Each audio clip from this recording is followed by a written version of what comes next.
చరిత్రలో పవన్ కళ్యాణ్ గారు ఒకలేనండి. అటువంటి వ్యక్తి మీద ఇప్పుడు సాక్షాత్తు డిప్యూటీ సీఎం అయిన తర్వాత ఈ విష ప్రచారాలు ఏ విధంగా చేస్తున్నారంటే సనాతన ధర్మాన్ని నమ్ముకుంటేనంట తల్లిని చెల్లిని అమ్మేసినట్టంట.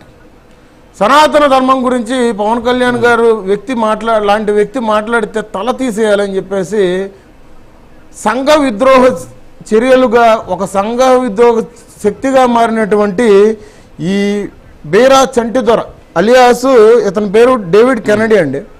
ఇతని గురించి నేను కనుక్కుంటే సార్ నిర్ఘాంతపోయే విషయాలు బయటపడినాయి సార్.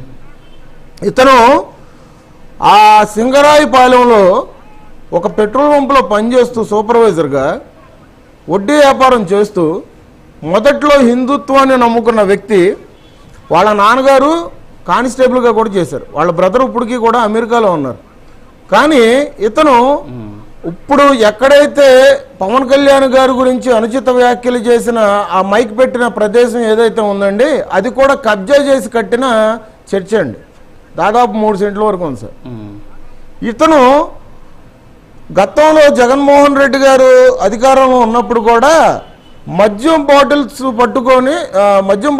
పాటు దొరికాడు సార్. దానికి సంబంధించిన కేసు కూడా ఇప్పటికీ ఉంది సార్. ఇటువంటి వ్యక్తిని ఇవాళ రోజున పాస్టర్ అంటే ఏ విధంగా నమ్ముతాం సార్? సార్ ఇక్కడ శాంతి కరుణ దయ అని చెప్పేసి మనం బైబిల్ ప్రకారంగా మనం మాట్లాడతాం. ఎందుకంటే సార్ నేను ఇవాళ రోజున నేను ఒక హిందూ అయినా కానీ నేను చిన్నప్పటి నుంచే ఒక సిఎస్ఐ స్కూల్లో చదువుకున్న వ్యక్తిని సార్.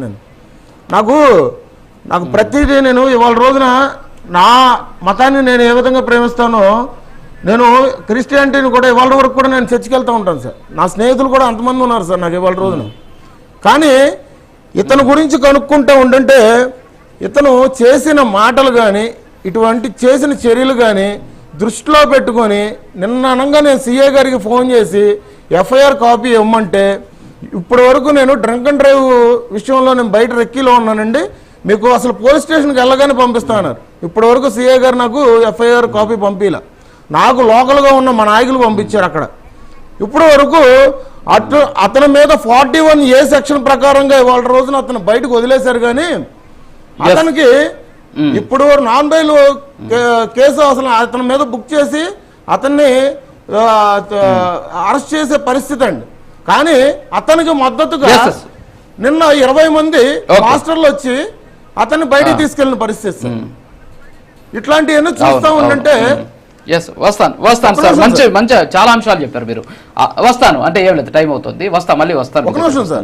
మంచి అంశాలు చెప్పారు. అసలు పాస్టర్ ఎవరు, ఏంటి, ఆయన పరిస్థితి ఏంటి, ఏం జరిగింది అనేటువంటి అంశాలను కూడా మీరు చాలా స్పష్టంగా చెప్పారు. రవికిరణ్ గారు ఒక్క నిమిషం ఇక్కడ. రవికిరణ్ గారు ఇక్కడ ఏంటంటే లక్ష్మీకాంత్ గారు చెప్పిన మాటలు బట్టి